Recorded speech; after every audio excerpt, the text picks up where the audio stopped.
What's up everybody, this is Mike and this is my first video on YouTube, on all my channels or whatever this ends up going on about guitars. I love guitars, I've been playing for a while, although my skills wouldn't tell you that. But I basically wanted to start this channel to have something to talk about, to put something out there and connect with people who love this instrument and, you know, want to share stories about them, learn things about them, and all that kind of stuff.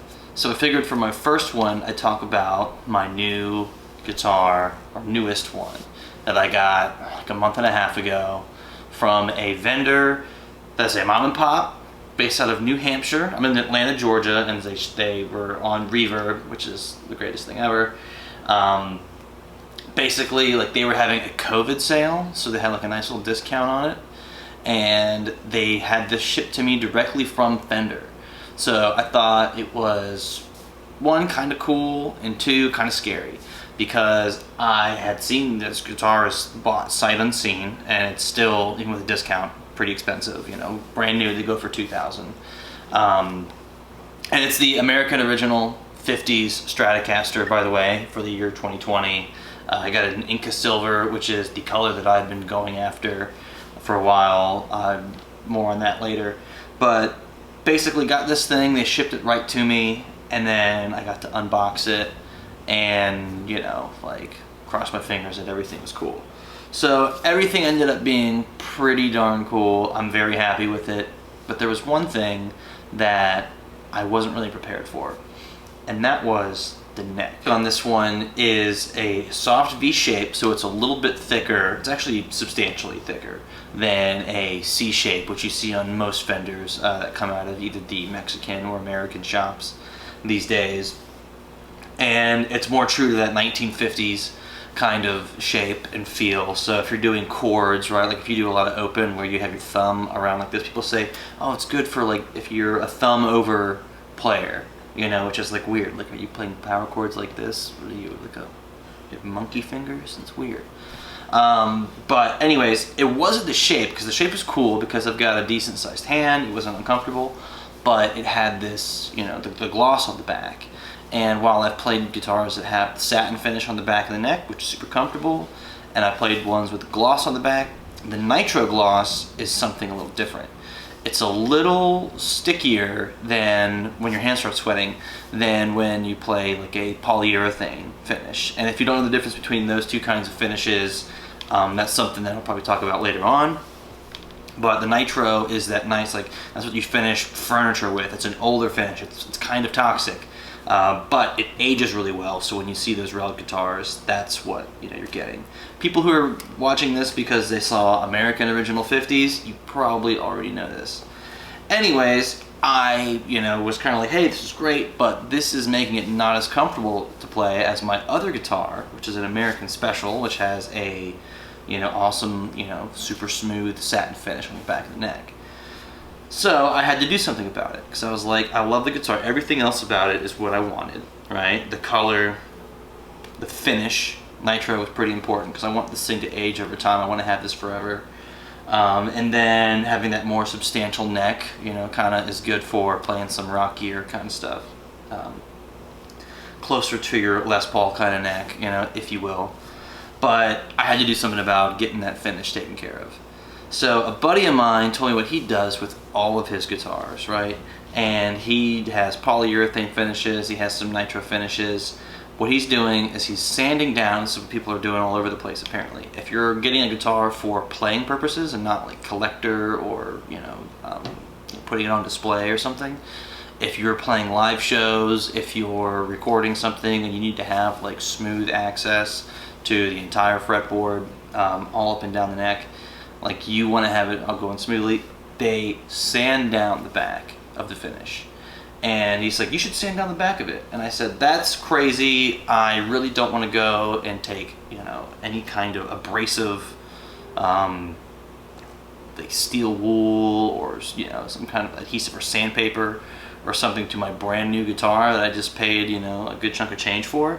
And he's like, I promise you it's not going to mess it up. It's something that, you know, it's very barely kind of, it's just affecting like the top of the finish. and I think you might even be able to like buff the shine back on if you really wanted to. But regardless, he showed me on his, and I said, that feels amazing. Like, he had a base that he had done it to, and it felt awesome. It felt just like a satin finish, but everything else was nice and gloss. So I got the courage to do it, and now the guitar, like you can't even see in the video, right? It still looks shiny, right? There's some shine. If I like twist it, you can see the light hitting it. It is a more matte or satin feeling finish, but it's nitrocellulose. It hasn't gone through the nitro. It's not hitting the wood. This neck is still protected. It's still sealed. It is completely fine. Like, it's still going to take a while to kind of wear through that finish, right? It's going to take years to do that. But in the meantime, I'm able to play something that's a lot smoother, and I can, you know, go up and down. So I did it by, well, the way he showed me was a couple different grits of sandpaper, and then a finishing touch of steel wool, like a very, very like fine steel wool, where it looks like gray cotton almost.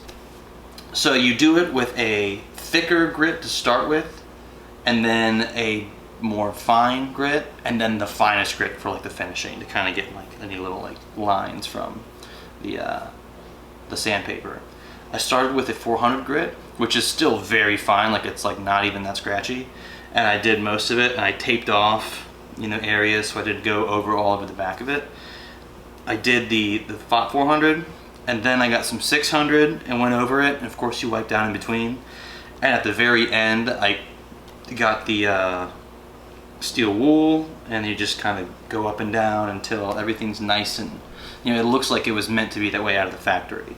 So I don't know what you can see here, but you can't see anything. It just looks normal, and it feels normal. Nobody would ever know. You'll probably forget over time if you do it yourself. But it made this guitar go from something that I really loved, that was, you know, super aesthetically pleasing and sounds awesome. The Pure Vintage 59 pickups are, they're really great. They're really vintage. They have that true sound, and the fact that you have the 5-way in there too, where you have the out of phase, is really nice, but not necessarily, you know, period correct.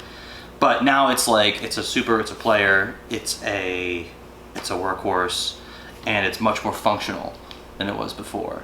So I'm really, really happy about how it turned out. It could have been, if I was careless, it could have been worse, but like I maybe did 5 total minutes of sanding on it, and like not even continuous, just like, you know, going over certain things, making sure I touch up all these areas, and it came out playing awesome. So I'm happy with that for now. I think what I'm probably going to do in one of these next videos is talk about pickups, because I'm on a pickup hunt. I currently have the Pure Vintage 59s in these, and then I have the Fender Hot Noiseless pickups in my American Special that is almost 10 years old. That is just awesome, and it sounds nice, and like it's got that quack or that chirp. I think it's chirpy sounding when it's played clean, when you're in those in between, that the 2 and 4 position. But I kind of like that. It's a modern sound. I like that in almost everything. So I'm going to do some blasphemy probably, and have this vintage 50s looking guitar with some pretty modern sounds. I'm excited to get that in there and play it for you. I'm going to do like a side-by-side comparison where I'll record something with the 59, Pure Vintage 59s, and then something with a more modern pickup. And I'll go from there. But until then, this is my first video, and I'm excited to kind of get out here on YouTube and just out in the world with guitars, and you know, share my stories and stuff that I know that I've learned along the way, and talk to you guys. So if you have any comments, go ahead and leave them down there in the bottom. And if you have any messages for me, like hit me up, tips, tricks, all that kind of stuff. I'll share them, you share them. Let's talk about guitars. Thanks.